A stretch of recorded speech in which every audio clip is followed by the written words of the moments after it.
Well, more on the Russia-Ukraine peace deal. Let's bring in Morgan Murphy, former senior advisor to Special Envoy for Ukraine and Alabama Senate candidate as well. You're a busy guy. Good to see you, Morgan. I appreciate you being here. It looks like the Russians are willing, as much as I can tell from reading between the lines, it looks like the Russians did concede that they're not holding out for the entire Donbass region, which is one thing that they were focusing on for the longest time. Does that look the same to you? Have they conceded on that one point? It looks as if they may have conceded on that point, but never underestimate Russia's ability to blow a deal at a critical juncture. They've been doing that for a long, long time. Well, the Russians are taking such incredible losses. I mean, we talked about a little bit with Senator Mullen.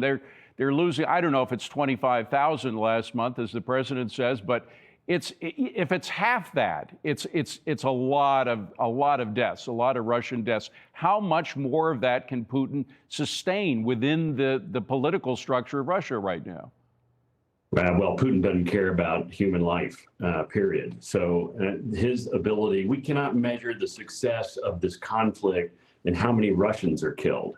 Russia has shown in its long history the ability to absorb staggering losses. They lost 25 million people during World War II. We lost 250,000. So Russia, the important thing with this conflict is we can't Ukraine can't kill its way out of this conflict. It needs to end at the negotiation table. That's why President Trump has been so very clear that the killing needs to stop, because it's unleashing a Pandora's box of warfare, particularly with drones. Yeah, absolutely. We just saw it last night. I mean, right on the eve of a peace deal, they're still using all their drone attacks. Now, Mr. Zelensky, President Zelensky is not coming to Washington, apparently. The president just came out with a Truth Social note that, in fact, he's going to wait until there's some kind of deal. He's sending Witkoff off to Russia to deal with the Russians. Apparently, Zelensky will be dealing with U.S. officials, including, I guess, the Secretary of the Army. So are you okay with that? Would you rather see a meeting between Trump and Zelensky right now to kind of firm up what the details are about the plan? No, I think the president's right to hold off on a Zelensky meeting. Washington's just in turmoil about Ukraine. They're focused on Ukraine right now, and it's a major topic in Washington. And quite frankly, you drive around Capitol Hill, you see a bunch of Ukraine flags flying. You see it in every major city you go to, almost more Ukraine flags than American flags. But here in the heartland, I'm running for Senate in Alabama. Here in the heartland, people want to make sure that the flags that aren't covering coffins, right, for their loved ones, that the American flag isn't on coffins, and trying to keep out of this war is what the president is trying to do. It's so important that we not get embroiled in a major battle where there is, as we talked about earlier, not a regard for human life. You've had experience both right now in the heartland but also inside the Beltway. There does seem to be this tremendous disconnect between the folks who live in the Beltway. Do they lose sight of what Americans really care about? Yeah, I mean, you think about what people are telling me on the campaign trail is they're worried about the economy, they're worried about their job, they're worried about the shutdown.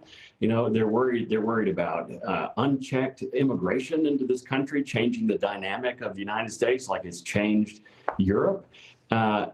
They don't, and like Ukraine has not come up once in my time, past 8 weeks on the campaign trail here in Alabama. No one has asked me about it. So I don't know why Washington's so obsessed. By the way, you would be replacing a favorite of ours, Tommy Tuberville, as senator from Alabama. Has the coach never can replace coach? No, but has he given you an endorsement, or is he going to before the election? Well, in coach fashion, I called him when I was considering getting into the race, and he said, well, Morgan, you're going to have to earn it. And like any good coach, I just want to get out there in the field and do him proud. Well, good for you. Be safe on the campaign trail, and I hope you have a couple of days to carve out for your family on this Thanksgiving Day weekend. Appreciate you coming in. I wish I had time for more turkey. Thank you, David, for having me on. You have a great Thanksgiving. Absolutely. Morgan Murphy running for Senate from the great state of Alabama. Well, coming